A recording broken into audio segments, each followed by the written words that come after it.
ይኖረን የሚገባ ነገር እንግዲህ ጊዜ ይዘን መተናል። ምንድነው የምናገኘው ቸር ካላችሁ እግዚአብሔርን ፍሩት። የጥበብ ሁሉ መጀመሪያ እሱን ስለሆነ በጣም የሚጠቅማችሁ አንድ ቀን በክብር እንድትሞቱ የመጨረሻችሁ ቀን ላይ አይናችሁ ስትገጠም ልሳናችሁ ስትዘጋ እንዳትቆጩ በጣም የሚጠቅማችሁ ነገር እግዚአብሔርን መፍራት። እግዚአብሔርን መፍራት የጥበብ ሁሉ መጀመሪያ ነው። ቅዱሱን ማወቅ ማስተዋል ነው ይላል። ወገኖቼ እግዚአብሔርን ሳይፈሩ የሚሮጡ ሰዎች ያሳዝኑኛል። በድፍረት ጊዜያቸውን፣ ጉልበታቸውን፣ ገንዘባቸውን ያላቸውን ነገር በብዙ ድፍረቶች ላይ ኢንቨስት ያደርጉት ይገርሙኛል። ፊሽካ ተነፍቶ ሲቆሙ ምን ይዘው እግዚአብሔር ጋር ሊቆሙ ነው ብዬ አስባለሁ፣ ጨነቃለሁ። ከዚህ የተነሳ እንደ ሰው እንደ ክርስቲያን ምንድነው የሚሻለን በዚህ ዓመት ስንባባል እግዚአብሔርን መፍራት ወሳኝ ነገር ነው። የሚከፈለውን ሁሉ ዋጋ ከፍለን እግዚአብሔርን ፈርተን መኖርን የመሰለ ነገር የለም ብያለሁ። እዛ እግዚአብሔርን መፍራት ውስጥ ምንድነው ታዲያ ያሉት? እንዲሁ በጣም ብዙ ነገሮችን አንስቻለሁ። ከነዛ ነገሮች መካከል አንዱ እግዚአብሔርን መምሰል ነው ብለናል። እግዚአብሔርን መምሰል ምንድነው ስንል ኑሮ ይበቃኛል ማለት፣ ከገንዘብ ከስስት ከዚህ ዓለም ፍቅር ነፃ ወጥቶ ተላቆ መኖር፣ ነገ እንደሚሄድ ሰው እያሰቡ መኖር፣ ከዓለም ፍቅር መላቀቅ። ኑሮ ይበቃኛል የሚለው እግዚአብሔርን መምሰል እጅግ ማትረፊያ ነው ስለሚል እግዚአብሔርን መምሰል ማትረፍ ነው። በዚህ ዓለም ፍቅር በሴሰኝነት ተጠምደን በልዩ ልዩ አይነት ቅዠት ውስጥ ገብተን ማበድ ሳይሆን በቃኝን ማወቅ እግዚአብሔርን መምሰል ነው። ይሄ ብቻ አይደለም። እግዚአብሔርን መምሰል ምንድነው ከተባለ መልኩን መምሰል፣ እሱን ለመምሰል መለማመድ፣ በቅድስና መመላለስ፣ በንጽህና መመላለስ፣ እየተቀደሱ መመላለስ ትርፋማ የሚያደርግ። ጊዜ ከከፈል ለቅድስና እንክፈል። ቅድስና ለእግዚአብሔር ስለሆነ ቅዱስ ነውና እሱ የሚቀድሰን ማን ነው ብለናል። ባለፈው ሳምንት ተናግሬያለሁ። ከጊዜ አንፃር ዛሬ እሱን አልናገርም። ዛሬ መቀደስ በስጋም በመንፈስም የሚል ነገር ነው የማወራው። ለዚህ በጣም ወሳኙ ነገር የሚያስፈልግ ለምን እንደሚያስፈልግ ነገራቸዋለሁ። መጽሐፍ ቅዱስ ዕብራውያን ምዕራፍ 13 ቁጥር 14 በዚህ የምትኖር ከተማ የለችንምና። በዚህ የምትኖር ከተማ የለችን። እስቲ አብረን በለው። በዚህ የምትኖር ከተማ የለችኝምና በሉ እስቲ። ነገር ግን ትመጣ ዘንድ ያላትን እንፈልጋለን። አባቶቻችን እና አብርሃምን ብትጠይቋቸው ከእግዚአብሔር ጋር ኖረው ያለፉት እግዚአብሔር ያዘጋጃትን እግዚአብሔር መሰረቷን የሰራትን ከተማ እያዩ እንደ ግዳና እንደ መጻተኛ በድንኳን ኖሩ ይላል መጽሐፍ። ለካ ምንድነው ዓለምን ያስናቃቸው? ምንድነው እንደዚህ አይነት ኑሮ እንዲኖሩ ያደረጋቸው ለእግዚአብሔር ሲባል ለካ ያዩትን አይተው ነው። የምትመጣዋን መንግስት አስበው። ሙሴ የፈርዖንን ቤት የለቀቀው፣ አልጋ ወራሽነትን የናቀው፣ ያንን የከበረ ገንዘብ የተወው ለምንድነው ሲባል የማይታየውን ነገር አሻግሮ አይቶ ነበር ይላል ኢየሱስ። ለካ ያንን ማየት እዚህ ጋር ለምን ነው ኖሩ ወሳኝ ነው። ወገኖቼ እዚህ የምትኖር ከተማ የለችንም። ከተማችንን ስናስብ መቀደስ እንችላለን። እዛች ከተማ ውስጥ የተዘጋጀልን ክብር ውስጥ ሄደን የምንገባው በንጽህና ነው። እዛ ስለማያስፈልግ ነው እዚህ የምንተወው። ብዙ ነገሮች እዛ ያስፈልጋሉ ብላችሁ ያሰባችሁትና ያመናችሁት ነገር ካለ ያዙት፣ ይጠቅማችኋል። እዛ ቢሄድ በጣም ይጠቅመኛል የምትሉት ነገር ካለ ከዛሬ ጀምሮ በደንብ ያዙት፣ እንዳትለቁት። እዛ በጣም ይሄዳል ደግሞ ሌሎችም ሰዎች ሲሞቱ ይዘውት ሲሄዱ አይቻለሁ የምትሉት ነገር ካገኛችሁ ሰብስቡት፣ ይጠቅማችኋል። እዛ በሄጃው ቦታ ላይ ሲሄዱ ብዙ ሟቾች ቀብር ያለው ብዙ ሰዎች ሲሞቱ ይዘውት ሲሄዱ አይቻለሁ፣ በጣም አስፈላጊ ነገር ነው እዛ ብላችሁ የምታምኑት ያያችሁት ነገር ካለ እሱን ያዙት፣ ይጠቅማችኋል። የሞቱ ሰዎች ይዘውት ሲሄዱ ያያችሁት ከሄዱ በኋላ እዛ በጣም የሚጠቅማቸው ነው ብላችሁ ያሰባችሁትና ያመናችሁት ነገር ካለ ያያችሁት ነገር ካለ ያዙት። እኔ አላየሁም፣ ማንም ሰው ምንም ይዞ ሲሄድ አላየሁም፣ ስለዚህ እሱ ላይ አልተጋም፣ እሱ ላይ አልሮጥም፣ እሱ ላይ አይኔ የለም። ግን እዛ የሚሄድ ህይወት እንዳለ አውቃለሁ። እዛ የሚሄድ ማንነት እንዳለ አውቃለሁ። እዛ የሚሄድ የተመላለሰ ህይወት እንዳለ፣ መንፈስ እንዳለ፣ ማንነት እንዳለ አውቃለሁ። እዛ የሚሄድ ንብረት እንደሌለ አውቃለሁ።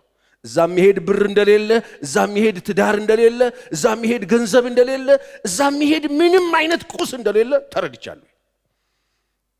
ይሄ ገብቶኛል። በምን አወቅ? ቀብር ሄድኩ ብዙ ቦታ። በዛም በጣም ብዙ ነገር ያላቸውን ሰዎች አየዋ።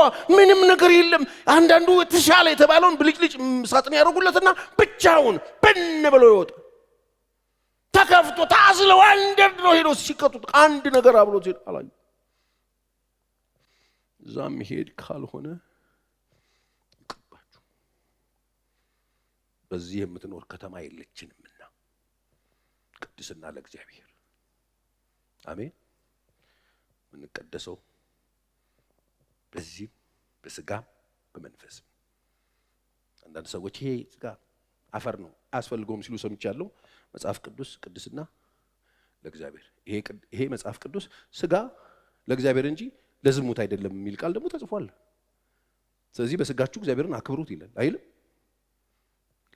ስጋችሁ በእናንተ ዘንድ የሚኖር የእግዚአብሔር ቤተ መቅደስ ነው፣ መኖሪያ ነው ተብሎ ተጽፏል። ስለዚህ ይቀደሳል።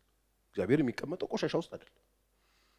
ታዲያ ኃጢአት ነው አያመጣ እኮ አጠበን እኮ በደሙ አጠበን እኮ። ማንም በህይወት ውስጥ መዓት ነገር ህይወት ውስጥ ያለበት ሰው ነበር። ሁሉንም እየጠራ እያጠበ በደሙ እያጸደቀ ያነጻ ይኖርበታል። ይጠራዋል። ከአሕዛብ የተከበረውን ዕቃ ወደ ቤት ያመጣለሁ ይላል። ያመጣዋል እኮ ከተለያየ ቆሻሻ ውስጥ ያመጣና ያጥበዋል። ቆሻሻውን ያጥበውና ይኖርበት። ስጋ ለማ ለእግዚአብሔር። የአንደኛ ዜና ምዕራፍ 29:15 በጣም ልቤን ስለነካኝ ሰለሞንን ውርስ ሲሰጠው ዳዊት እግዚአብሔርን ቤት አትሰራም ከተባለ በኋላ ዳዊት በቃ አትሰራም አንተ ደም ሰው ነህ ልጅ ነው የሚሰራው ሲባል ያለውን ነሐሱን ወርቁን ብሩ ምናምን አውርሶት የሆነ ቦታ ላይ የተናገረው አንድ ቃል በጣም ልቤን ስለነካኝ ይዤ ወጥቻለሁ።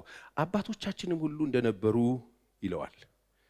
እኛ በፊትህ ስደተኞች ምጻተኞች ነን፣ ዘመናችንም በምድር ላይ እንደ ጥላ ናት አትጸናም የሚል ቃል አለ። ዳዊት ነቅቷል። አባቶቻችን ነበሩ፣ ሁሉም ነበሩ።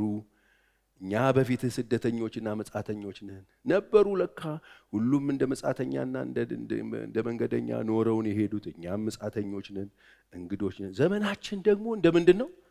እንደ ጥላ አትጸናም። አይገርማችሁም? ዘመናችን እንደ ጥላ ናት ይላል። ጥላ ታውቃላችሁ? አሁን አይተው ነበረ ቅድም ገዛ ግማሽ ቀን ላይ የለም ይጠፋ ብን ነው የምትለው። እንደዚህ ነን። ስለዚህ ይህንን ግንዛቤ ውስጥ ማስገባት በጣም ይጠቅማል። ስለ ቅድስና ስናገር ቅድስና የሚገባችሁ ዘመናችሁ ጥላ መሆኑን ስታውቁ፣ በዚህ የሚኖር ከተማ እንደሌላችሁ ስታውቁ፣ በዚህ የሚኖር መኖሪያ እንደሌላችሁ ስታውቁ ቅድስና ቫልዩ ይገባችሁ፣ በጣም እንደሚጠቅማችሁ ታውቃላችሁ። እዚህ የሚኖር ከተማ የለንም። ስጋችንን ምንድን ነው የሚያረክሰው? ስጋችንን የሚያረክሰው የሚያሳድፈው የሚያቆሽሸው ምንድን ነው ከተባለ በልብ ውስጥ ይታሰብና፣ ይገርማቸዋል፣ በልብ ይታሰብና በስጋ የሚተገበር ተግባር አለ። መጽሐፍ ቅዱስ ያለው እሱን ነው። ልባችን ውስጥ ነው ነገሩ ያለው። ከውጭ መጥቶ ስጋችን የሚያሳድፍ ነገር የለም። ጭቃ ቢደፋብህ ቅዱሱ እርኩስ አትሆንም። ጭቃ አይደለም ቆሻሻ የሚያደርግ። በእግዚአብሔር ፊት የሚያሳድፍ የሆኑ ሰዎች አምጥተው ላይ ደፉብህ ሬንጅ አይደለም። አምጥቶ ሰዎች ላይ ጣሉብህ ቆሻሻ አይደለም። ቅዱስነትህን ወይም ንጽህናህን የሚያበላሸው ከልብ ውስጥ ነው የሚወጣው። አይገርማችሁም? ቅድስናችንን የሚያረግፈው፣ ቅድስናችንን የሚያበላሸው፣ ቅድስናችንን የሚያሳድፈው፣ የሚያቆሽሸው፣ የሚያስነውረው ነገር ምንድን ነው ከተባለ ከውጭ አምጥቶ ሰው መንገድ ጠብቆ እናንተ ላይ የሚደፋው ቆሻሻ በእግዚአብሔር ፊት ቆሻሻ ያረጋችሁ። አይገርማችሁም? ለካ ከልብ ውስጥ ተጠንስሶ የሚወጣ ልብ ያለው አለ። እስቲ ልብ በቃ ልብ አላችሁ? መጽሐፍ ቅዱስ የህይወት መውጫ በዚያ ነው። አጥብቀህ የምን መውጫ? የህይወት ህይወት የምትወጣው በዛ። ታዲያስ እሱ ነው የህይወት መውጫ። አጥብቀህ ጠብቀው። ልብ እኔ ጋር ነው ያለው የሚያሳድፈኝ። ያስ ምንድን ነው ከልብ ውስጥ የሚወጣው? ላንብብላችሁ። ከልብ የሚወጣው ወደ 7 ነገር ተጽፏል። ማቴዎስ 15:19 ከልብ የሚወጣው ከልብ ክፉ ሐሳብ። ክፉ ሐሳብ ከዛ ከውጭ የሚመጣ ነገር ሳይሆን ከልብ ነው። ክፉ ሐሳብ፣ መግደል፣ በስመ አብ ወልድ፣ መግደል፣ ምንዝርነት፣ ዝሙት፣ መስረቅ፣ ውሸት፣ በውሸት መመስከር፣ ስድብ ይወጣልና ይላል። ስለዚህ መጠበቅ ያለበት ጥሩ ዘበኛ የሚያስፈልገው ግቢያችን ሳይሆን ምናችን ነው ማለት ነው? ልባችን ነው። ለዚህ ነው ፊልጵስዩስ ላይ ጳውሎስ ሲጽፍ እስር ቤት ሆኖ በጌታ ደስ ይበላችሁ፣ ገርነታችሁ ለሰው ይታወቅ፣ ጌታ ቅርብ ነው፣ በነገር ሁሉ ልመናችሁን፣ ጸሎታችሁን፣ ምስጋናችሁን በእግዚአብሔር ዘንድ አስታውቁ እንጂ በአንዳች አትጨነቁ ካለ በኋላ አይምሮን ሁሉ የሚያልፍ የእግዚአብሔር ሰላም ልባችሁንና ሐሳባችሁን በማን ይጠብቀዋል ይላል? በክርስቶስ ይጠብቀዋል። ለካ ይሄ የዚህ የልባችን ጠበቃ የልባችን ጠባቂ ያድርገን መሾም ያለብን ክርስቶስ ነው። እሱ ነው የሚጠብቀው ይላል። አይገርማችሁም? አይምሮ ሐሳባችሁን ልባችሁን በክርስቶስ ይጠብቀዋል ይላል። እሱ ካልጠበቀው ይሄው የሚፈለፈለው ማሽኑ እዚህ ውስጥ ነው ያለው። ቼክ አድርጎ የወደቃችሁበት ያደፋችሁበት የተበላሻችሁበት በእግዚአብሔር ፊት መቆም የተሳናችሁ በምንድን ነው? በምን ረከሳችሁ? ከየት በመጣ ተኝተን ባሰብ ነው አይደል? ሚልኪያስ ላይ መሰለኝ ወየውላቸው በመኝታቸው ላይ ክፉ ለሚያስቡ። ምን ማለት ነው? ወየውላቸው በመኝታቸው ክፉ ለሚያስቡ። ክፉ የሚያስቡት መኝታቸው ማንም የለም፣ መብራታቸውን አጠፋፍተዋል፣ መኝታ ቤት ነው ያሉት፣ አልጋ ውስጥ ነው ያሉት። ወየውላቸው በምን? በልባቸው ክፉ ለሚያስቡ። ለምንድን ነው ሲባል ሲነጋ ያደርጉታል። እንዴት ሲባል ኃይሉ በእጃቸው ነው ይላል። አይገርማችሁ? ስለዚህ አጥብቀ ልብን ጠብቅ። ስጋችንን ነፍሳችንን የሚያሳድፈው ከየት የመጣ ነው ካላችሁኝ ከልብ የሚፈልቅ። ስለዚህ ምን ዘምተው እዚህ ቁጭ ብለን የሆኑ ሰዎች ላይ አይደለም ምን ዘምተው። የክርስቲያን ዘመቻ መጋደላችን ከደምና ከስጋ ጋር አይደለም። እዚህ ቁጭ ብለን ምን ዘምትበት የለም። ምን ዘምተው ወደ ልባችን ነው። ወደ ልባችን ውስጥ የሚፈለፈለው ርኩሰት የሚፈለፈለው መግደል እንደሱ እኮ ነው። ሰው እኮ አልነበረም እኮ ቃየል አቤልን ሊገለው ሲያስብ መጥቶ ኧረ ተው አንተ ሰው ጠብቅ፣ ይኸው በልብህ ውስጥ ክፋት አስበሃል፣ በልብህ ያሰብከው ክፋት ፊትህን አጥቁሮታል። ምንድነው ያናደደ? ለምንድነው እንደዚህ የተቆጣኸው? ክፉ ነገር ስላሰብክ እኮ ነው። አሁን ይሄንን ክፉ ነገር ተው፣ በደጅህ እየጠበቀህ ነው፣ ንገስበት። ነገረው፣ መከረው። ሲፈለፍለው ገና ውስጡ ሲፈለፍለው ፊቱ መጥቆር ጀመረ። ክፉ ማሰብ ስትጀምር ፊት ላይ መምጣት ይጀምራል። ያኔ እግዚአብሔር ተው አለው። ተው ለምን ሲባል መግደል ውስጡ ጠንስሶ ስለነበር። ማንን መግደል? ወንድሙን መግደል። እንዴት መግደል? በሸር መግደል፣ በሴራ መግደል፣ ጠብቆ መግደል፣ የሆነ ቦታ ታል ወስዶ መግደል። ከየት ነው የወጣው? ከልብ ውስጥ። አጥብቃችሁ ልባችሁ ጠብቁ። ስጋን የሚያረክሰው ስጋን የሚያረክስ የሰፈር ቆሻሻ የለም። ይሄ ሰውዬ እንደፉበት ቆሸሸ በእኔ ፊት አይልም እግዚአብሔር። ለዚህ ነው አዳፋ ልብስ የለበሰውና ወርቅ ያታጠቀውን ሰው አትለዩ የተባለው። አዳፋም የለበሰው እግዚአብሔር ፊት የሚታየው በልብ ውስጥ ባስቀመጠው ጥበቃ ነው። ያኛው በወርቅ የሚያየው እግዚአብሔር የለም። በቆንጆ ልብስ የሚያይ እግዚአብሔር የለንም። አሜን በሉ። በምንም አይነት ኑሮ ውስጥ ብትኖሩ እግዚአብሔር እንዴ ኢየሱስ እኮ በረት ነው የተገኘው። በረት ነው የተወለደው። በረት ነው የተወለደው። አይገርማችሁ? የትም ተወለድ። ማን ነው በልብ ውስጥ ያለው? ማን ነው የልብ ጥበቃ? ይኸው ስጋን የሚያረክሰው እሱ ነው። ልብ ውስጥ ይታሰብና በስጋ ይገለጣል። ለዚህ ነው የስጋ ስራም የተገለጠ ነው ይላል ገላትያ 5:19 አይደል? የስጋ ስራም የተገለጠ ነው። ስጋ መጥቶ ከየትም አያመጣም እንዳልኳችሁ መፈለፊያው ልቡ ነው። ይቀፈቅፍና ስጋ ላይ ያርፋል። የስጋ ስራ ምንድነው ይላል? ስጋ ስራም የተገለጠ ነው። እርሱም ዝሙት፣ ርኩሰት፣ መዳራት፣ ጣዖትን ማምለክ፣ ሟርት፣ ጥል፣ ክርክር፣ ቅናት፣ ሞቅተኝነት፣ ዘፋኝነት እያለ ይቀጥላል። ይህን የሚመስል ነው። አስቀድሜም እንዳልኩ እንደዚህ ያሉትን የሚያደርጉ የእግዚአብሔር መንግስት አይወርሱም ብሎ ቁጭ። የስጋ ስራ የተገለጠው ስጋችሁ ላይ መጥቶ የሚገለጠው ነገር ይሄ መልካችሁ የበላችሁት ምግብ እንደሆነ ታውቃላችሁ። እያንዳንዱ ሰው የሚበላው የሚጠጣው የሚኖረው ኑሮ ነው የሚመስለው። መልካችን ውስጣችን ያሰበው ነው የሚመስለው። ኑሮ እሱ ነው የሚመስለው።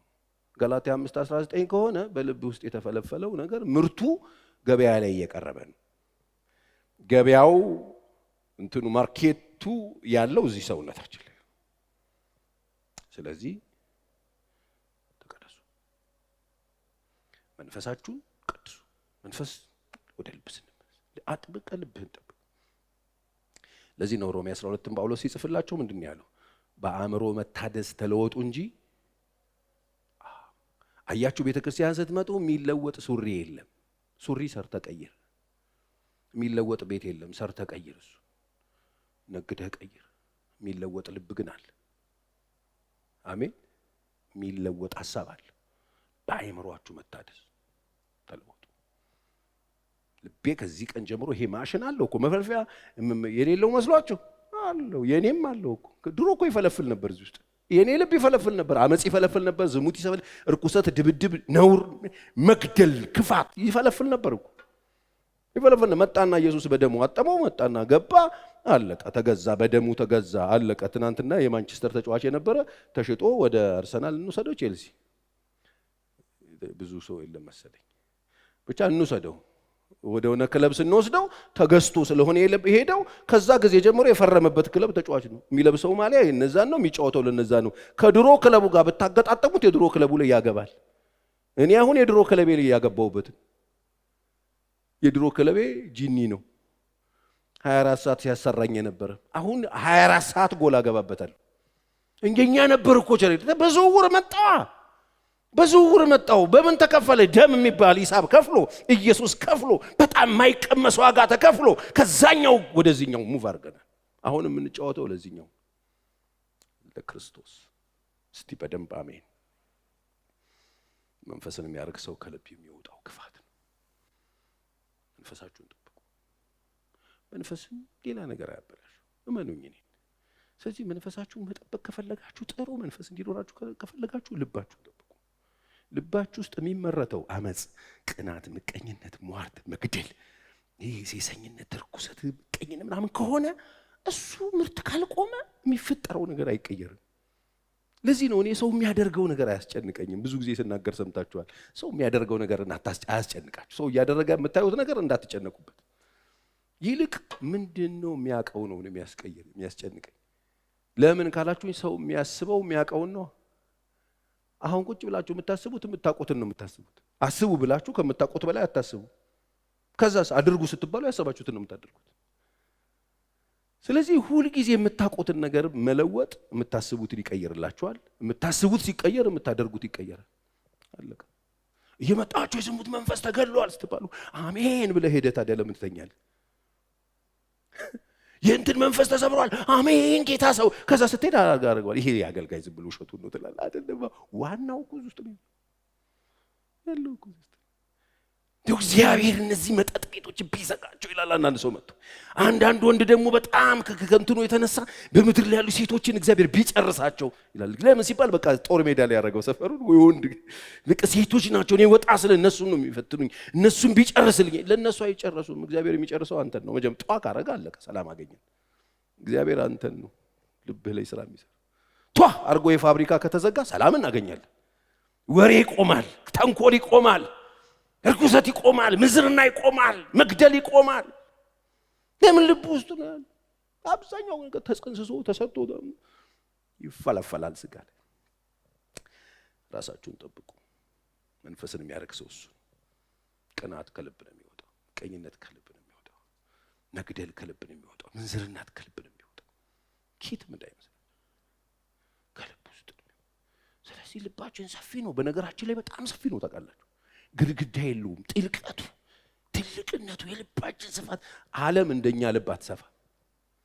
በጣም ጥልቅ ነው። በጣም ሰፊው ልባችንን እኮ ነው ጌታ መጥቶ እኔ ገባኝ እኮ ታውቃላችሁ። እግዚአብሔር መጥቶ ሰውን የለመነው ምንድነው? በጣም ሰፊውን ነገር፣ ትልቁን ነገር፣ ዋናውን ፋብሪካውን ነው የጠየቀው። አይገርማችሁም? ልጄ ሆይ ልብህን ስጠኝ ነው ያለው። ማት ሰው ልቡን ኖ ብሎ ፍራንኩን ነው ብሎ ልብሱን ኖ ብሎ ጊዜው ኖ። እግዚአብሔር የጠየቀው ልጄ ሆይ አቤት ስትለው ልብህን ስጠኝ፣ ፋብሪካው እሱን ከሰጠኝ እኔ እሱ ውስጥ ሌላ ነገር ማምረት ጀምረን ሌላ ነገር እሰራበታለሁ። ፋብሪካውን መውሰድ ይሁንለት። እስቲ በደንብ አሜን በሉ። መዝሙረኛው 32:2 ላይ እግዚአብሔር በደልን የማይቆጥርበት ይልና ደስ ይላል። በመንፈሱም ሽንገላ የሌለበት ሰው ምስጉን ነው። በምኑ? በመንፈሱም ሽንገላ የሌለበት ሰው ውስጥ አዳራሽ ውስጥ ሽንገላ የሌለበት እሱ ምስጉን ይላል። ለዚህ ነው ሰው ፊትን ያያል፣ እግዚአብሔርስ አላነበባችሁትም? ሰው ፊትን ያያል፣ እግዚአብሔር ምንን ያያል? አይገርም? ቸርች ስትመጡ ሰው ዋው ዛሬ ልዩ ምናምን ቸሬ በጣም ነው። እግዚአብሔር እዚህ ጋር ቆሞ ሲለፈልፍ የሚያየው እግዚአብሔር ልቡን ነው። ምን እያሰበ ነው ያየው? ስትመጡ እግዚአብሔር የሚያየው እኔ የማየው ፊታችሁን ነው፣ እግዚአብሔር ግን የሚያየው ልብ ነው። እየዞረ ያያል። የልጄ ልብ ፈቃደኛ ናት። ደጅ ቆሜ አንኳኳለሁ ሲል እናንተ ግቢ መስሏችሁ አይደለም እኮ ልባችሁ ውስጥ ልጄ ወይ ልብህን ስጠኝ። ለምን በቃ ስጠኝ። ከዛስ አይኖቼ ደግሞ መንገዴን ይውደዱ ይላል። መንገዴን ይውደዱ። አዎ ያንተ መንገድ። አዎ ደስ አይልም መንገዱ። በነገራችን ልባችሁን ስሰጡ በዚህም አያይዤ የምነግራችሁ መንገዱም ደስ አይልም። ልብ ጠይቆ አይናችሁ ልባችሁን ስጡኝ ብሎ ብቻ አልተወም እኮ። እሺ ስትለው አይኖች ደግሞ መንገዴን ይውደዱ ይላል። መንገዴን ይውደዱ ምን አመጣው? መንገዴ ይውደዱ ምን? መንገዱ ደስ አይልም። እዚህ ውስጥ አንድ ደስ የሚል መንገድ የለውም። አንድ ስቀህ የምትሄድበት መንገድ አታወጣ። ሁሉም መንገድ ተደብረህ እያለቀስክ ነው የምትሄድበት። አንዱም መንገድ አይገባም። አሁን እግዚአብሔር የሚሰራው ነገር ገብቶት አይ ኖ የስ ኦፍ ኮርስ ማሚል ሰው አለ። እኔ ብዬ አላውቅም። አሁን ራሱ እዚህ አይገባኝም።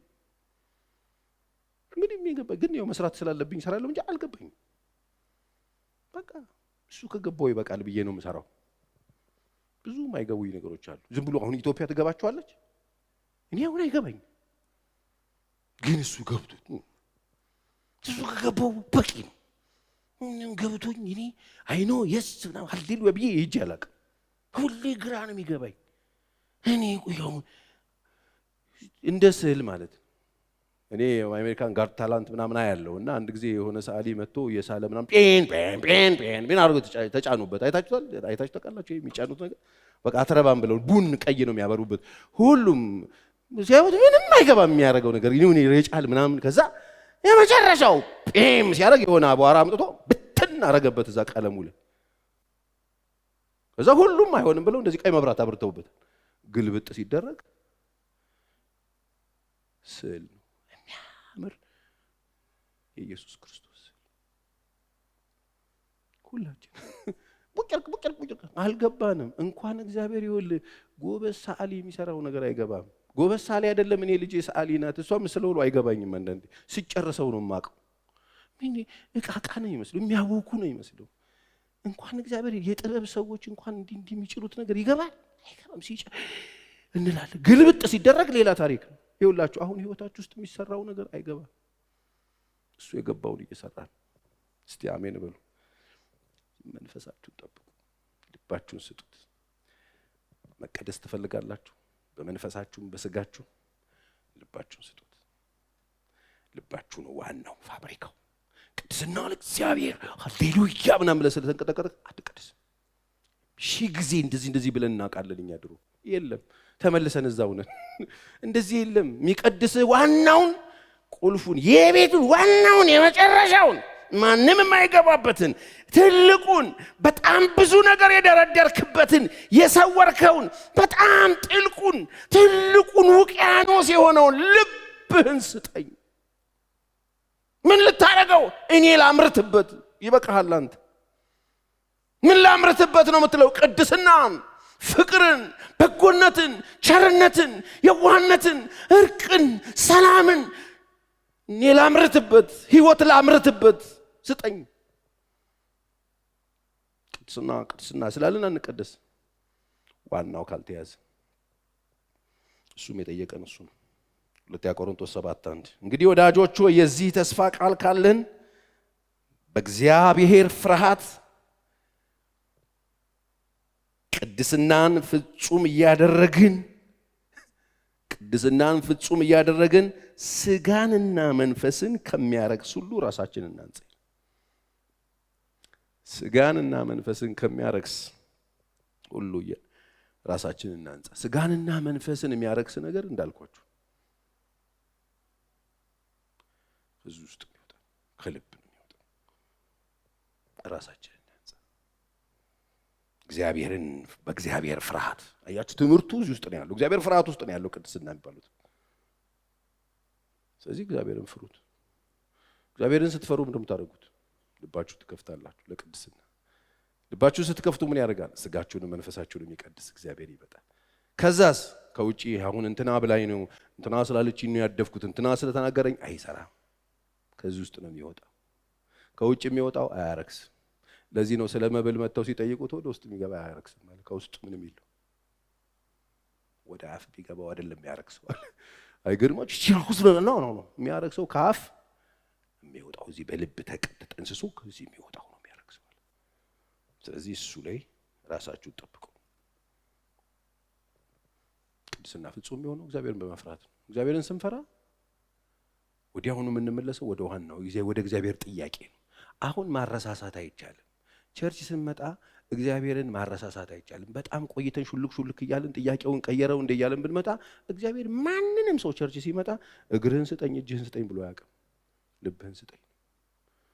አሁን ቤተክርስቲያን የምን መቀበያ ነው ያለችው? ብዙ ጊዜ ተናግሬያለሁ። እኔ በጣም የሚጨንቀኝ ንግግር አለ። ያው ብዙ ጊዜ ተናገራለሁ፣ ሰምታችኋል። ቸርች ፕላንት ስናደርግ ከመጀመሪያ ጊዜ ጀምሮ በተለይ በኢትዮጵያ ቤተክርስቲያን ይኸው 30 ዓመት ነው ያገለገልኩት። በጣም አቢውዝ የተደረገ በጣም የተመታ የብዙ ሰዎችን አይምሮ ያበላሸ ቤተክርስቲያንን ሰዎች እንዲጠሉት ያደረገ ሁለት ነገር አለ። አንደኛ ፈንድሬዚንግ አይደል? ብር ነው። አሁን እኮ ምንም እኮ ይቀር ነገር የትም ስትሄዱ በቃ ብር ገንዘብ ብቻ። አንደኛው እሱ አይኖ ይገባኛል፣ ገንዘብ በጣም እንደሚያስፈልግ ቢሆንስ እንዴ እግዚአብሔር መንግስት አይደል የምንሰራው? እግዚአብሔር መንግስት ከሆነ ራሱ መስራት አለበት። እንደዚህ አይነት ሰዎችን ማምጣት መስራት አለበት ራሱ የእግዚአብሔር ከሆነ። አንዱ እሱ ነው በጣም። ስለዚህ ይሄን አናረግም ብዬ የተነሳሁት አድርጌ አላውቅም። በጣም ይጨንቀኝ። ሁለተኛ ኮንፈረንስ እንትን የጴንጤ አበባዮሽ ተሰብስበን አቧራ የምናጠስበት ከፍ ሻምፒዮን ልክ ዋንጫ እንደበላ ቲፎዞ እንድቹ እግዚአብሔርን በጣም የሚያስደስተው ስለሚመስልና አቧራ በአቧራ እንሆናለን። ድክም ያደረገኝ እኔ ገጠር ለገጠር ያዞረኝ ነገር ለምን እንደደከመኝ ታውቃላችሁ? በዚህ ኮንፈረንስ በሚባለው ነገር በየአመቱ ምናምን ላይ ያደርሰ ነው። 3 ቀን ኮንፈረንስ አድርገን 3 ቀን ስልጠና ሰተን ላይ ደርሶ ያ ሁሉ ሺህ ህዝብ አቧራ ብንኖ በቃ ገብቶታል። ህይወቱ በጣም አሁን አሪፍ ነው።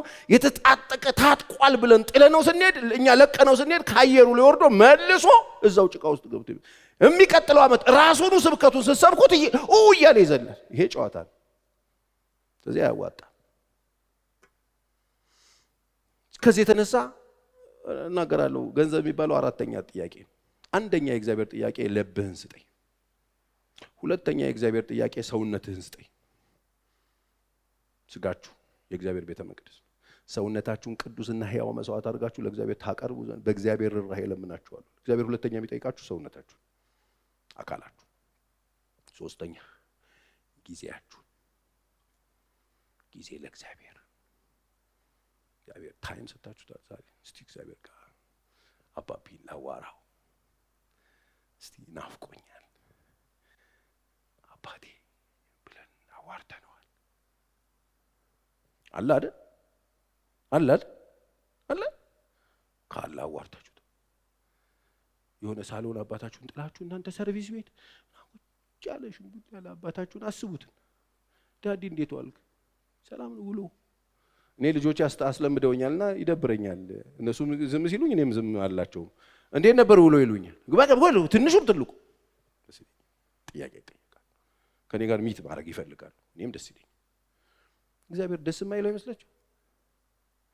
መታችሁ የልጅነት ድምጻችሁ ስታሰሙት አባቢ ብላችሁ በስሩ ስትሆኑ ከፈለጋችሁ ቁጭ ብላችሁ ከፈለጋችሁ ሸበርካችሁ ከፈለጋችሁ ቆማችሁ አባቴ የኔ አባት የነፍሴ ባለቤት የህይወቴ ንጉስ አየኔ አባት እንዴት አየው ውሎዬን ዛሬ ቅራለ እንዴ ቅድም እንትን ባልኩት አዘንክ እንዴ ይቅርታ በቃ የንስሐ ህይወት ያላችሁ የንስሐ ህይወትና የንስሐ ቀን ይለያያል።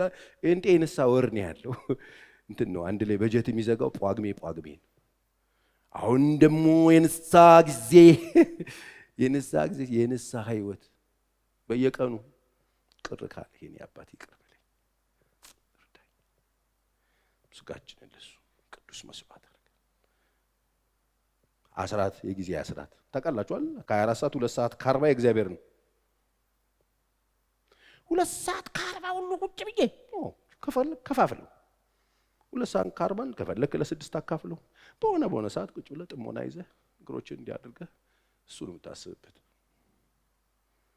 ተወሰነ ደቂቃ ደግሞ ካገኘህ ትንሽ ጊዜ በእግዚአብሔር ፊት ደግሞ ካገኘ እስቲ ደብዳቤውን ላምብ ወይ ጻፈልኝ እኮ ደብዳቤ አለ። የፍቅር ደብዳቤ ነው ባይዘው ይሄ ምን አልከዳ ጻፍ ሜዲቴት ማድረግ። ለዚህ ነው እኮ ኢያሱን ሙሴ ከሞተ በኋላ አይዞ በርታ ጽና ከሙሴ ጋር እንደነበርኩ ካንተ ጋር ሆናለሁ ብቻ ኢያሱ ብቻ የዚህ ሕግ ቃል ካፍህ አይለይ እሱም በቀንና በሌሊት አሰላስለው በምትሄድበት ሁሉ አድርገው ያን ጊዜ ነገር ሁሉ ይሳካልሃል ስኬታማ ትሆናለህ አለው። አይገርም? ይሄንን ግን ሚስናት አሰላስለው አለ። የቱ ከእግዚአብሔር ጋር ጊዜ ሰውነታችንን ስንሰጠው ጊዜ አለ። በጣም ጊዜ ያጥሮናል አይደል ሁላችን። አሁን ብዙ ባተለያ ያለው ጊዜ ቢዚ ከማን የወሰድነው ጊዜ ነው ተናጥቀን ምን ሮጠው ቆም በሉና ሂሳብ አወራርዱ እንጂ። ዳንኤል እኮ በጣም ቢዚ ሰው ነው ታውቃላችሁ። የመንግስት ሰው ነው፣ ሹም ነው። በገንዘቡ ላይ ሾሞታል መንግስት። 120 ምናምን ሰዎች በዙሪያው ያሉ ሚኒስትሮች አሉ። በቀን 3 ጊዜ አይገርም? በቀን 3 ጊዜ መስኮቱን ከፍቶ ወደ በስተምስራቅ ዳንኤል ቅን ነበር፣ ከክፋት የራቀ ነበር። ዳንኤል ቀና መንፈስ መልካም መንፈስ ነበረው ይላል። ዳንኤል ስራው በጣም ንጹህ ነው። ለዚህ ነው ሰበበኞች ስለፈልገው አያገኙበት። በተንኮል በሸር በሙስና ቢፈልግ አይገኝ። ስለዚህ ይሄ ሰውዬ በምንም ልንይዘው አንችልም አሉ። ይሄ ሰውዬ ከእግዚአብሔር ስለዚህ በምን ያዘው ሲባል እሱ ዘወትር ይጸልያል አሉ። እና ይሄን ጸሎት ለምን ህግ አስረቅቀን ፓርላማ እናስገባው? ከዛስ በንጉሱ አዋጅ እናስወጣበታለን። አይገርምም? በዚህ እንይዘዋለናል። ከዛ ንጉሱ ጋር ፕሮፖዛል አለን ብለው መጡና ምን አሉት ንጉሱን? ንጉስ ሆይ በዚህ 1 ወር አንተ ብቻ ጸልይ አሉት። ዋው! ዲት አይነት ግሩም ፕሮፖዛል ነው። አንተ ብቻ ጸልይ፣ ካንተ ውጪ ግን ወደ አምላኩ ሰው ሲጸልይ ከተገኘ አንበሳ ጉድጓድ መጣል አለበት። ንቀት ነው አሉት። አንተ ንጉሱ ሞቀው ይሻላል። አው በቃ ችግር የለም። ተረቀቀና ማህተም ከተደረገበት በኋላ መለወጥ አልቻለም። በዚህ 1 ወር ማንንም አይጸልይም እና ያለን ብለው ዳንኤል ቢሮ ማስታወቂያው ደረሰው። ይሄም ሊተው የማይችል ጉዳይ ነው። ሊሰራውን ይለቀዋል እንጂ ይሄ ጉዳይ ዋና የኔ ህይወት ጉዳይ ነው። ዳንኤል ከእግዚአብሔር ጋር መገናኘት የህይወት ጉዳይ።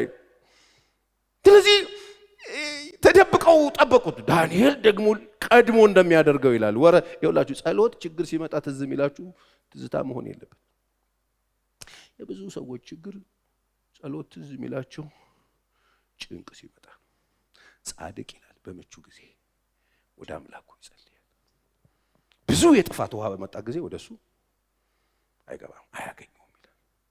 ከዛስ ዳንኤልን እጅ ከፍንጅ ያዝነው አሉ ሲጸልይ። ንጉስ ያው ትእዛዝን ሲተላለፍ አግኝተነዋል። ንጉሱ ዳንኤልን ይወደው ስለነበር ለማዳን የሆነ የህግ ክፍተት ፈለገ። ቀኑን በሙሉ ለፋ፣ አላገኘም። እያዘነ ዳንኤል በአንበሶች ጉድጓድ ተጣለ ይላል። እዚህ ጋር ማን ነበረ? ከሱ ጋር ማን ነበር? ዳንኤል ያን ጊዜ የሰጠው ለማን ነው? አለ የለ አለ። እግዚአብሔር ከላይ ሆኖ የሚስቅ ነው ይመስል ሲንተፋተፉ ነገረኞቹ ሰበበኞቹ። ከዛ በኋላ ወሰዱ ዳንኤልን ያንገላቱ ወሰዱ። ያሻ ወያት በዋታስ በይ ጋግርት ይሆንክብን ሰው ያፈረስን እያሉ ጠላቶቹ ወስደው አንበሳ ጉድጓድ ተጣለ። ከዛስ አንበሶቹ ዌልካም አሉት። በጣም እኮ ነው የሚገርመው። እኔ የሚገርመኝ ከዳንኤል በላይ የንጉሱ ነው የሚገርመኝ። አንበሳ ጉድጓድ አስጥሎት ለሌት እንቅልፍ እምቢ አለው ይላል። ተሸነቀ። ንጹህ ሰው በጣም ወሳኝ ሰው ነው። ይኸውልህ ገንዘብ ላይ ገቢዎች ላይ እኮ የተመደበ ሰውዬ ሚኒስቴር እኮ ብዙ ገንዘብ የሚያመጣለት ሰው በጣም አዝኖ ከዛ ጠዋት ሄደ ይላል። በማግስቱ ጠዋት ጉድጓዱ ጋር ሄደ ይላል። አንበሳ ጉድጓዱ ውስጥ ገብቶ አይደለም። አንበሳ ጉድጓዱ ጋር መጣና እንትን አረገ፣ አወራ። ምን እንዴት ይወራል? አንተ አንበሳ ጉድጓድ የጣልከውን ሰው ጠዋት ሄደ ደህና አደርክ ይባላል? ከቶት የልዑል አምላክ ባሪያ ዳንኤል ሆይ ይሄ ሁልጊዜ የምታመልከው አምላክ፣ ይሄ ሁልጊዜ አለኝ የምትለው አምላክ፣ ጊዜህን የምትሰጠው አምላክ፣ በጣም ዲሲፕሊን የሆንክለት አምላክ ከአንበሶቹ አፍ አዳነህ ብሎ ከዛስ ሲጠብቅ ድምፅ ወጣ። የወጣው ድምፅ በጣም ልቤን ይነካኛል። ንጉሥ ሆይ 1000 ዓመት ንገስ። አንተ እንዲህ ጉድጓድ ውስጥ የከተተን ሰው ትመርቃለህ? አንተ የቤት ኪራይ የጨመረብን ሰው አይደል ስትረግም የምታድረው? ይንቀደው ይገልብጠው ይግድፋው ምትለው ይሄ ሰው ጉድጓድ ከተት 1000 ዓመት ንገስ በአምላኬ ፊት ቅንነት ተገኝቶብኛል። አምላኬ ደግሞ መልአኩን ልኮ ያናብስቶቹን አፍ ዘግቷል። ንጉሥ ሆይ ዳንኤል የልዑል አምላክ ዳንኤል ናውጣ አለው ይላል። ዳንኤል ወጣ። ቆይ አንበሶቹ ይሉ አሉ። ገዳዩ አጥፊው እንዳያጠፋ ያደርጋል። እግዚአብሔር ያውላችሁ አለበሉት አይበላም። አንጆ አረገው እግዚአብሔር። አንበሶቹ አንበላም አሉ። በማግስቱ እሱን የከተቱት ሰዎች ይላል ያውላችሁ ሰበበኞች ክፉ ሰዎች እነሱ ብቻ አይደለም ሚስቶቻቸውም ልጆቻቸውም ተደመሩ። ዘር ነው የሚያጠፉት። ሰብስበው አንበሳ ጉድጓድ ወረወሯቸው። ታች ሳይደርሱ ቀለቧቸው፣ ሰባበሯቸው፣ በሏቸው ይላል። ዳንኤልን ማን አዳነው? እግዚአብሔር። ወገኖቼ ለእግዚአብሔር ጊዜ ስጡት። ለእግዚአብሔር ጊዜ ከሰጣችሁት ነገርን ማመዛዘን ትችላላችሁ። ነገርን ማብጠርጠር መለየት አለበለዚያ አሁን ከተማው ላይ አሁን ሀገሩ ላይ አሁን ዓለም ላይ አሁን አየሩ ላይ የነፈሰ ያለ ንፋስ ጠራርጓችሁ ነው የሚያጠፋችሁ። ይሄው ቤተክርስቲያንን ውልቅልቋን እያወጣት። ይሄ ንፋስ እንደው መዝሙር ስለቻላችሁ አታመልጡ። ስሙኝ በደንብ። ይሄ ንፋስ የትም ተሸጉራችሁ። ይሄ ንፋስ የምታመልጡት ከእግዚአብሔር ጋር ከሆናችሁ ብቻ። ታይም ካላችሁ ከሱ ተደማመጣችሁ አይዞ ይላል እኔ ያለው ይላል። አሜን። አገር ሁሉ ባንድ ብቻህን እግዚአብሔር ይታደጋል። እስቲ አሜን። ዳንኤልን እግዚአብሔር ታደገው። ስለዚህ እግዚአብሔር ቅድስናችንን ይፈልገዋል። ቅድስናችን ከየትም የሚመጣ አይደለም፣ ወደ ልባችን። ዳንኤል እኔ ምንድነው በቀን 3 የሚጸልየው ብዬ አስቤ አውቃለሁ። እኔ የሚመስለኝ ምን እንደው ታውቃላችሁ? ጠዋት ተንበርክኮ ይሄው ጌታ ሆይ ስገባ ቢሮ አንተን ሰርቭ ላደርግ ነው፣ መንግስት የሰጠኝን ኃላፊነት ልወጣ ነው፣ ፈትሸኝ። ይገባል፣ ይፈተሻል፣ ይገባል። ሰዎች ይገባሉ፣ በየተራ ሰዎችን ሰርቭ ያደርጋል። እሱ ቢሮ ጉዳይ ተፈጽሞልህ ብቻ አይደለም የምትደሰተው፣ ሳይፈጸምልህም ተደስተህ ነው የምትወጣው። አፕሮቹ ሰዎችን ሰርቭ ያደርጋል፣ ያገለግላል፣ ይመጡ ሰዎችን ህይወት ያቀላል። አያችሁ፣ ጸሎት ከጸለያችሁ የሰው ህይወት አቅልሉ። አንዳንድ ሰው ጸሎት ላይ ናቸው የተባሉት ሰውዬ ሲወጡ እንዴት አድርገው የሰው ህይወት እንደሚያከብዱ እየተጠበቁ ቢሮ ተደርድረው ሰዎች ጸሎት ላይ ይኸውልህ ጸሎት ላይ ናቸው ተብሎ ሰው ተጠብቆ ሲመጣ የሰው ህይወት የማያቀል ከሆነ እየጸለየ አልነበረም። ከጸለያችሁ የሰው ህይወት ታቀላላችሁ። የሰው ህይወትን የምታቀሉ ነው የምትሆኑት። የሰው ኑሮ ታቀላላችሁ፣ የሰው ጭንቀት ታቀላላችሁ፣ አበሳ ታርቃላችሁ። አለቀ። ዛሬ ብዙ ሰው ስብሰባ ላይ ናቸው ተብለው ተሰብስበው ሲጨርሱ ሲመጡ ጭንቅ መከራ። ስብሰባ ላይ ስትሰበሰብ የሰው ህይወት አቅልሉ እንጂ። ሰው ህይወት እኮ ሲሰበሰብ እኮ የምንሰበሰበው እኮ የተሻለ ነገር አይደል? የተሻለ ለማገልገል መሆን አለበት። ሰው ደስ እንዲሰኝበት እግዚአብሔር እንዲከብር መሆን አለበት። ስብሰባዎች ይሄን ካላረጉም ትርጉም አለ። ሰብሰብ ካላችሁ ህይወት ለማቅለል፣ ሰብሰብ ካላችሁ ከስተመር ሰርቪስ ጥሩ እንዲሆን፣ ሰው ደስ እንዲለው፣ መልካም እንዲሆንለት። እስቲ አሜን በሉ። አው ቆይ ጊዜ እየወሰደ ነው አሁን ጥሞና ላይ ነው ከተባለ ስትጨርስ ለእርቅ አሜን ነው ወይ? ብዙ ሰዎች ለጸሎት ተንበርክከው ሲነሱ ለአመጽ ለእንቢታ ለአይሆንም እንዴት ይሆናል? እንደሱ ነው። ለእግዚአብሔር ጊዜ ከሰጣችሁት እግዚአብሔር የሚሰጣችሁ ይቅርታ ነው። የተሰጣችሁን ይቅርታ ሄዳችሁ ትሰጣላችሁ። እግዚአብሔር ፊት ጊዜ ሲኖራችሁ እግዚአብሔር የሚሰጣችሁ ምህረት ተቀብላችሁ ትወጡና ምህረት ለሚያስፈልገው እግዚአብሔር የሚሰጣችሁ ብዙ ኦፖርቹኒቲ ነው። ኦፖርቹኒቲ ትሰጣላችሁ። ጊዜ ስንሰጥ ብዙ ነገራችን ይቀደሳል። አሁን ተቀድሱ ቅዱስ ሆናችሁ መኖር ከፈለጋችሁ ሌላ ስራ አትስሩ። ልባችሁን ክፈቱለትና ይኸው ግባ። አለበለዚያስ ልባችንን ዘግተነው ከሆነ ለዶቂያ የምትባለው ቤተክርስቲያን ታስታውሳ ቤተክርስቲያን ናት። ከሰባቱ አብያተ ክርስቲያናት መካከል አንዱ ናት። ዮሐንስ የተላከባት ቤተክርስቲያን ደብዳቤውን ሲጽፍ ምንድን ነው ያለው? እንደው አንቺ ብዙ ነገር አለኝ ነው የምትዩ፣ ምንም አያስፈልገኝም ነው የምትዩ፣ ባለጠጋሁኝ ያለው ነው የምትዩ፣ አንቺ አንድ ነገር አያስፈልገኝም አሁን ምንም ነገር ሙሉ ነኝ ነው የምትዩ፣ አንቺ እውር ይላታል። አይገርም? አንቺ እውር ድሃ የተራቆትሽ ነሽ፣ ባዶ ነሽ። ምክንያቱ ደግሞ እኔ ውጪ ነኝ ያለሁትኝ፣ እኔን አስወጥተሽኛል። ይልቅ አጥርተሽ ማየት እንድትችይ ኩል ከኔ ዘንድ ግዢ፣ እንድታጠሪና እንድታይ በትክክል ማየት እንድትችይ የተባለች እኮ ቤተክርስቲያን ናት። በደጅ ቆሜ ያንኳኳለሁ የተባለችው እኛ ለዓለማዊ መስሎን ነው የምናንኳኳው። ታጅለን ቁጭ ብለን ቸርች ውስጥ ጌታ የሚያንኳኳብን ሰዎች ይሄ ሁሉ ጊዜ አጥፍተሃል። ልብህን ስጠኝ፣ ልብሽን ስጠኝ፣ እኔ ልግባ። እሱ ሲገባ ምን ይመጣል? ወዲያው ይቅርታ ፍንቅል። እሱ ሲገባ ምን ይሆናል? ምህረት ፍንቅል። እሱ ሲገባ ምን ይሆናል? የዘጋናቸውን ነገሮች እንከፍታቸዋለን። እግዚአብሔር በልብ እንዴት ተቀየረች፣ እንዴት ይሄ ውሳኔ ቀየረች፣ እንዴት ጠንካራ እኮ ነበረች፣ ለሽምግልና እኮ እምቢ ብሎ ነበር፣ እንዴት ሆነ ሲባል እግዚአብሔር ገባ። አሜን ነው። ለሰው የማይቻል ሁሉ ለእግዚአብሔር ይቻላል። ስለዚህ ስጋንም መንፈስንም ከሚያረክስ ነገር ራሳችሁን ጠብቁ። ስጋንም መንፈስንም ከሚያረክስ ነገር መጠበቅ ነው ቅድስና። ቅድስናችንን የሚያበላሸው ከውጭ የሚመጣብን ሳይሆን ከውስጥ የሚወጣ ነው። ከውስጥ የሚወጣው ላይ ስራ ከሰራን ወደ ውጭ የሚወጣው ሰላም ያገኛል። ከውጭ የምናሳየው አሪፍ ይሆናል። ስለዚህ ይህንን ለማስተካከል ደግሞ ጊዜ ለእግዚአብሔር መስጠት አለብን። አብረን መሆን አለብን። እሱን መስማት አለብን። እግዚአብሔር ማስተዋል ይስጠን። ክብር ለኢየሱስ ይሁን። እግዚአብሔር ማስተዋል ይስጠን። ስለዚህ ቅድስና ከውስጥ ወደ ውጪ ነው የሚወጣው እንጂ ከውጭ አይደለም። ድሮ ቤተክርስቲያን ሲመጣ እንትና ታርጉ፣ ሊፕስቲክ አትቀቡ፣ ሱሪ አትልበሱ ነው ማት ሰው አመጣንና ጸባይ ማረሚያ ያደረግ ነው ቸርቹ።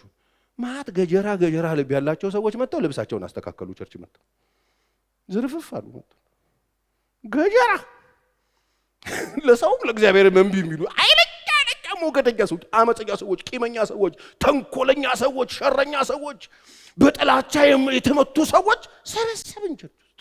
ሲጋራ ያቆመ መጥፎ ሰውዬ፣ ጫት ያቆመ መጥፎ ሰውዬ፣ የሆነ ዝሙት ያቆመ መጥፎ ሰውዬ፣ ብቻ ውስጡ ገጀራ፣ ውስጡ ሌላ ሀያቱ ያሉበት እኔ በሀያቴ ነው የወጣሁት የሚል ሰውዬ ቁጭ ብሎ ጌታ ሳይሆን ልብ ውስጥ ያለው ሀያቱ ናቸው።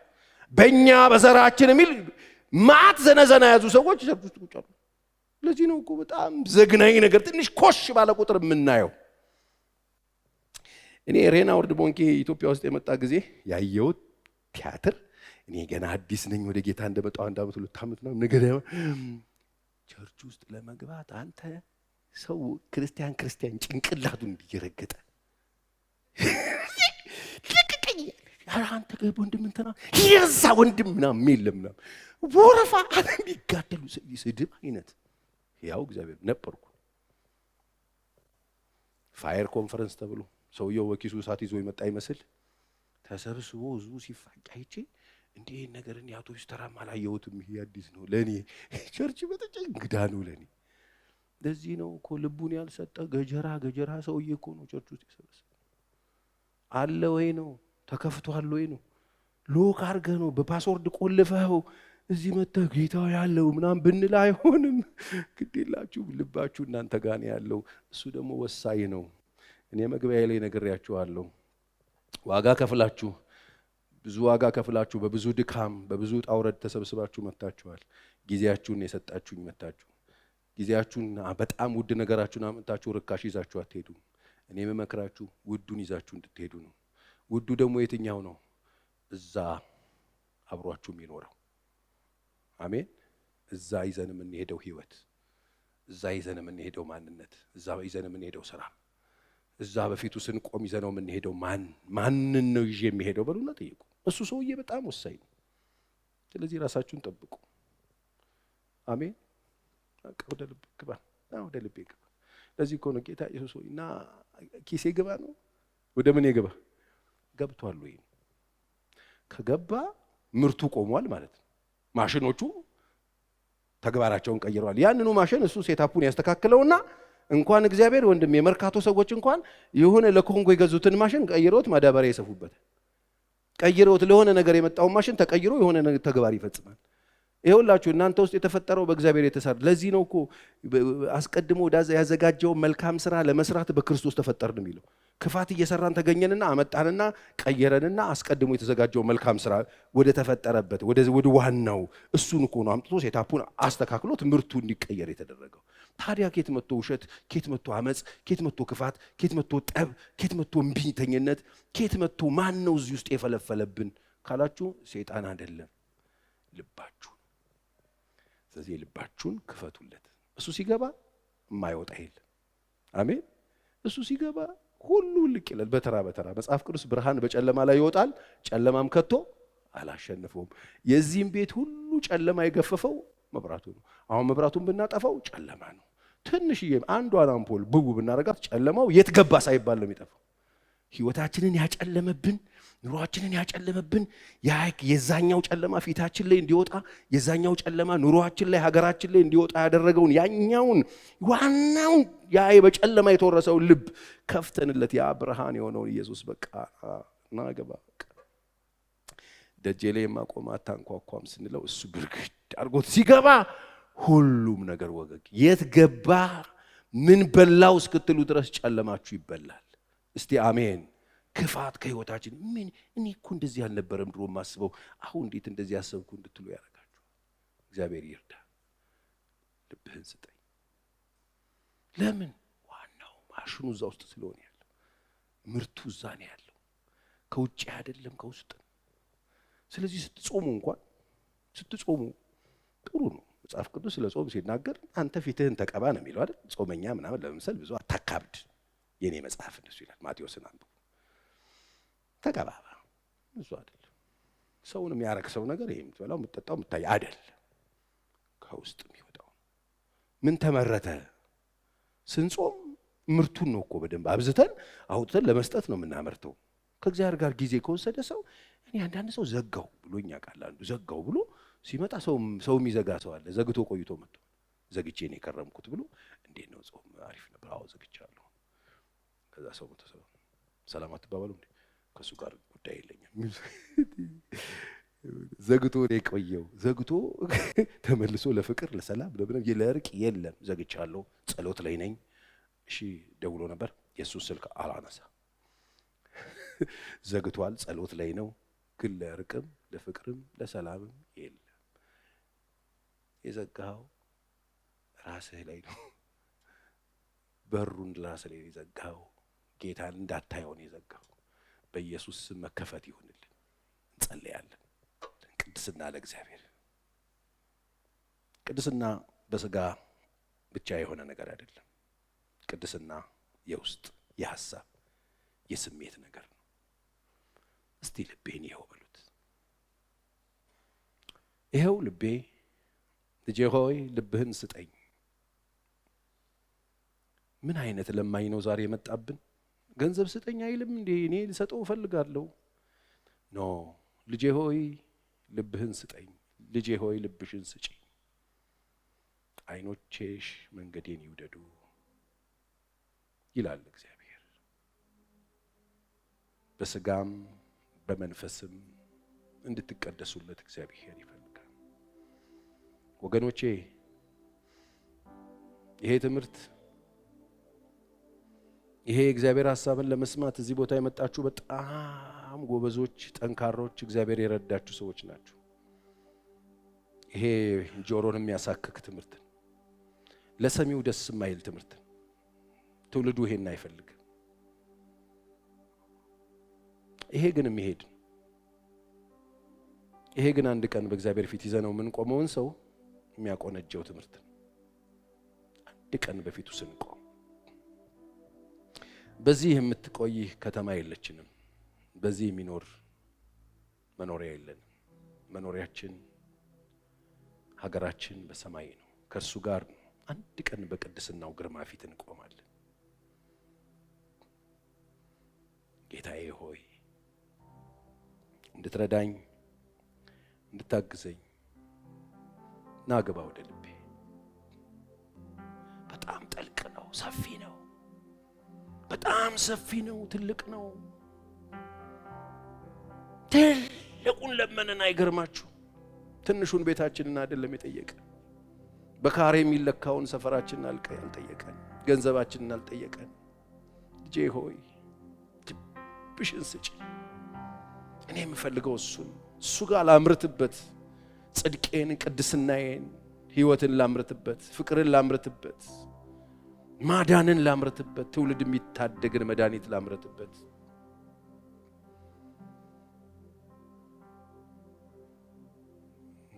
ጋዩ ልቤ ጠጣሮ ልቤ መች በቀላሉ ታዛዥ ነበረ። ያንተ ፍቅር ግን ውስጤን ሰበረው። ተሸንፌያለሁ ተረትቻለሁ ኢየሱሴ ላንተ እጅ ሰጥቻለሁ ዛሬ በፍቅር ተማርኪያለሁ ድንጋዩ ልቤ ማይታዘዘው ያ ጠንካራው ያ አስቸጋሪው እሱ ልቤን ስበረው ጌታ ሆይ የሥጋ ልብ ስጠኝ ሽሚ ልብ ስጠኝ ዛሬ በፍቅር ተማርኪያለሁ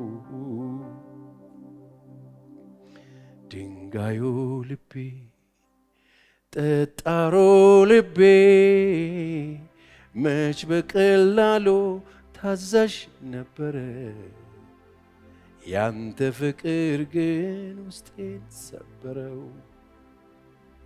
ተሸንፌያለሁ ተረትቻለሁ ኢየሱሴ ላንተ እጅ ሰጥቻለሁ ዛሬ በፍቅር ተማርኪያለሁ ይኸው ዛሬ እንደ ለዶቅያ ዘግቼ ባለጠጋ ነኝ ባልኩበት አያስፈልገኝም ባልኩበት ሙሉ ነኝ ብዬ በጨለማ በኖርኩበት በዚያ ዘመን ሁሉ ተጸጽቻለሁ ይኸው ድምጽህን ሰምቼ በሬን ከፍትልሃለሁ ከኔ ጋር ራት እንድትበላ አብረኸኝ እንድትኖር እፈልጋለሁ በሉትና 2 ደቂቃ ጸልየን እንጨርሳለን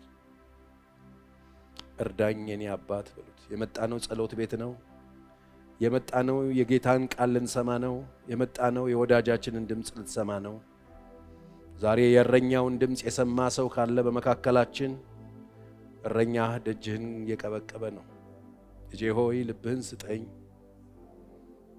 ይሄው በሬን ከፍቻለሁ የኔ አባት በሉት እንፈልግሃለን ስንጠራህ አቤት የምትል በቅርብ ደግሞ ምንገናኝህ ወይኛ መተን በፊትህ ምንቆም ወይ አንተ መተህ የምትወስደን ባለ ሀገሮች ያደረከን እንግዶችና መጻተኞች ሆነን ስንኖር በጣም አስፈላጊውን ነገር እንድናይ አይናችንን የከፈትክ ቅዱስ ሆይ ዛሬ በተናገርከን ቃል መሰረት ሕይወታችን የታረመ እንዲሆን በኢየሱስ ስም እለምንሃለሁ ልጆችህን ጉልበት ስጣቸው የሚንበረከኩበት ጉልበት ስጣቸው ፊትህን የሚሹበት ጉልበት ስጣቸው ካንተ ጋር የሚሆኑበት ጉልበት ስጣቸው በዚህ በዘመኑ መጨረሻ ላይ በዘመኑ እላቂ ላይ እግዚአብሔር በዘመኑ እንጥፍጣፊ ላይ ሁሉ በሚያስጨንቅበት በዚህ ዘመን ለእረፍት የጠራሃቸው ልጆች ወደ አንተ እንዲቀርቡ ፊትህን እንዲፈልጉ ልባቸው ላንተ ክፍት እንዲሆን አንተ ምርት እንድታመርትባቸው ፍቅር ብርቅ በሆነበት ዘመን ፍቅር ሆነው እንዲወጡ እርቅ ብርቅ በሆነበት ዘመን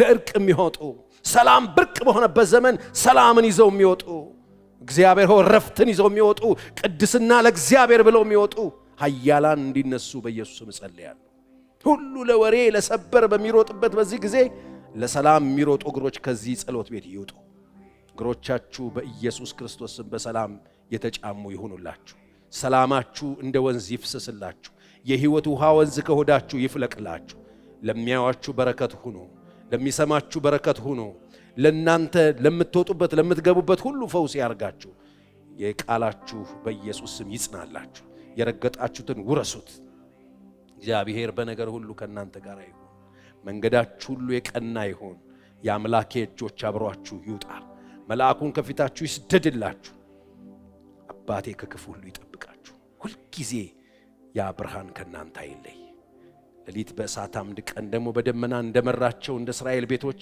እግዚአብሔር ይምራችሁ እግዚአብሔር ሩጫችሁን በድል ያስጨርሳችሁ ልመናችሁን ይስማችሁ ጸሎታችሁን ያዳምጣችሁ መከናወንን ይስጣችሁ እግዚአብሔር እናንተንና ቤተሰባችሁን ይጠብቅ አንድ ቀን በክብር ደግሞ በመንግስት ሰማይ እንገናኝ ደህና ደሩ